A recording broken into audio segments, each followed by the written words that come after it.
महाराष्ट्राच्या राजकारणात गेल्या काही वर्षातील सगळ्यात मोठा राजकीय भूकंप म्हणजे एकनाथ शिंदे यांचं बंड।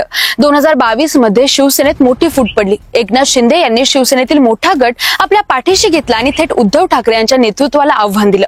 यामुळे महाविकास आघाडी सरकार कोसळलं आणि भाजपाच्या मदतीने शिंदे मुख्यमंत्री झाले।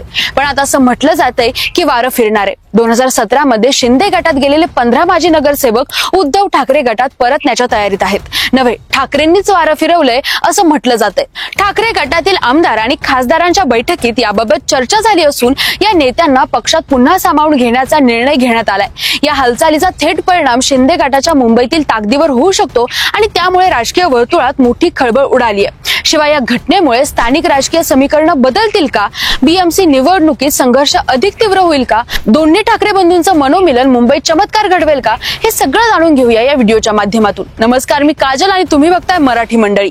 शिवसेना फुटीनंतर उद्धव ठाकरेंच्या नेतृत्वावर नाराजी व्यक्त करत मुंबईतील अनेक माजी नगरसेवक शिंदे यांच्या गटात गेले होते।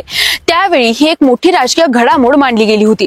मात्र तिथे गेल्यानंतर दिलेली आश्वासनं पूर्ण झाली नाहीत आणि असंतोष वाढला आणि त्यातले काही नगरसेवक परतीची वाट धरण्याच्या तयारीत आहेत। सध्या मुंबईतील 46 माजी नगरसेवक शिंदे गटात असून त्यांच्यातील जवळपास 15 नगरसेवक पुन्हा उद्धव ठाकरे यांच्या गटात परतण्याच्या तयारीत आहे। पण यात कोणकोणत्या माजी नगरसेवकांचा समावेश आहे हे अद्याप मात्र समोर आलेलं नाही।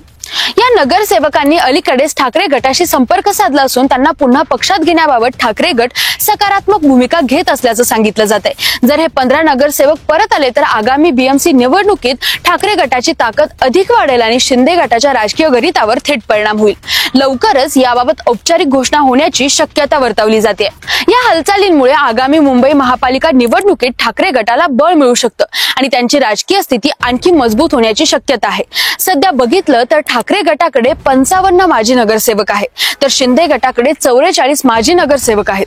त्यामुळे जर हे 15 नगरसेवक परत आले तर दोन्ही गटांमधील संख्याबळात मोठा फरक पडेल। या उलटसुलट हालचालींमुळे राजकीय वर्तुळात उत्सुकता आणि खळबळ निर्माण झाली आहे। दरम्यान भाजप प्रणित सत्तेत मागच्या काही काळापासून एकनाथ शिंदे यांची गळचपी होत असल्याची चर्चा आहे। अजित पवार त्यांच्या आमदारांना निधी देत नाही अशाही वावड्या उठतात। परिणामी एकनाथ शिंदे यांची होत असलेली पिछेहाट नगरसेवकांच्या परतण्याला कारणीभूत असल्याचं बोललं जाते। ठाकरे गटाचे आमदार सचिन अहिर यांनी याबाबत दावा केला असून त्यांचं म्हणणं आहे की काही नगरसेवक संपर्क करण्याचा प्रयत्न करताय। उद्या मनसे आणि शिवसेनेची युती झाली तर मराठी भाषिकांचे मत आम्हालाच मिळणार आहे। मुंबईमध्ये नेतृत्व देण्याचं काम शिवसेना पक्षाने केलंय। आता वेगळे परिणाम होताना त्यांना बघायला मिळतंय। आज नेमका आकडा सांगू शकत नाही, पण लवकरच नावे समोर येतील। पक्ष जोपर्यंत ठरवत नाही तोपर्यंत काही बोलता येणार नाही। सचिन अहिर यांना सांगितले की मुंबईच्या सर्व आमदार, खासदार आणि विधान परिषद सदस्य यांची बैठक उद्धव ठाकरे यांच्या नेतृत्वात झाली। या बैठकीत काही गोष्टींवर चर्चा झाली। काही गोष्टींची जाहीर चर्चा करू शकत नाही। महानगरपालिका निवडणूक कशी जिंकता येईल, त्यात काय जबाबदारी प्रत्येकाने घेतली पाहिजे, काय परिस्थिती आणि वस्तुस्थिती आहे, तसेच भौगोलिक परिस्थिती जी काय बदलत चालली आहे त्याचा काय परिणाम आताच्या उमेदवारांवर होऊ शकतो, या संदर्भातील चर्चा करण्यात आली असं सचिन अहिर म्हणाले। मुंबई महानगरपालिका निवडणूक ही महाराष्ट्राच्या राजकारणातील सगळ्यात प्रतिष्ठेची निवडणूक मानली जाते, कारण बीएमसीचं वार्षिक बजेट इतकं मोठं आहे की ते काही राज्यांच्या अर्थसंकल्पाइतकं असतं। त्यामुळे बीएमसीवर सत्ता मिळवण्यासाठी प्रत्येक पक्ष आपली ताकद लावतो।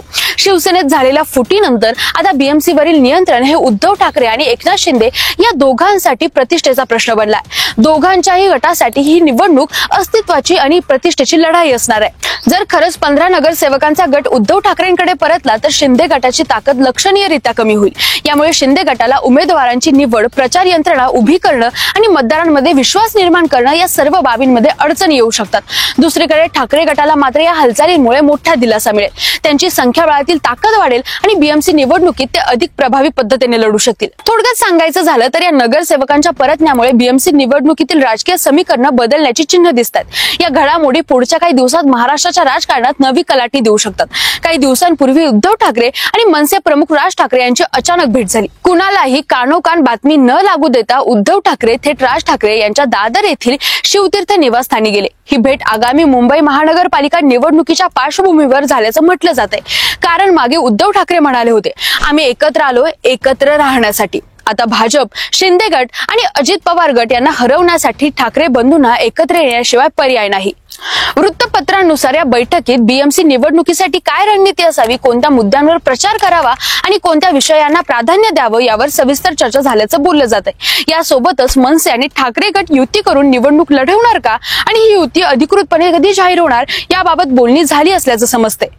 एकूण काय तर दोन्ही ठाकरे एकत्र आले तर शिंदेना मुंबईत राजकीय फटका बसण्याची दाट शक्यता आहे। आगामी बीएमसी निवडणुकीत शहरात त्यांची स्पर्धात्मक स्थिती कमजोर होण्याची ही चिन्ह दिसतात, ज्यामुळे राजकीय वर्तुळात शिंदे यांची कोंडी झाल्याचं म्हणता येईल।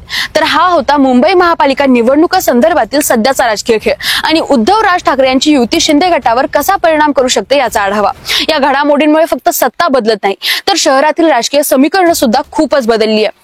दरम्यान दुसऱ्या बाजूला एकनाथ शिंदे आता कसा उलट डाव टाकतात याची उत्सुकता लागून राहिली आहे। मागच्या आठवड्यात त्यांच्या एका आमदाराने असा दावा केला होता की ठाकरेंच्या पक्षातले सगळे आमदार आमच्या संपर्कात आहे। आता हा एकमेकांवर कुरघोडा करण्याचा डाव कुठवर जाणार, याचा कुणाला फायदा होणार, शिंदे गट या परिस्थितीत कसा उभा राहू शकतो हे बघणं नक्कीच रंजक ठरणार आहे। बाकी यावर तुमचं काय म्हणणं आहे कमेंटमध्ये नक्की सांगा आणि सोबतच अशाच राजकीय घडामोडींसाठी मराठी मंडळीला सबस्क्राईब करायला विसरू नका। धन्यवाद।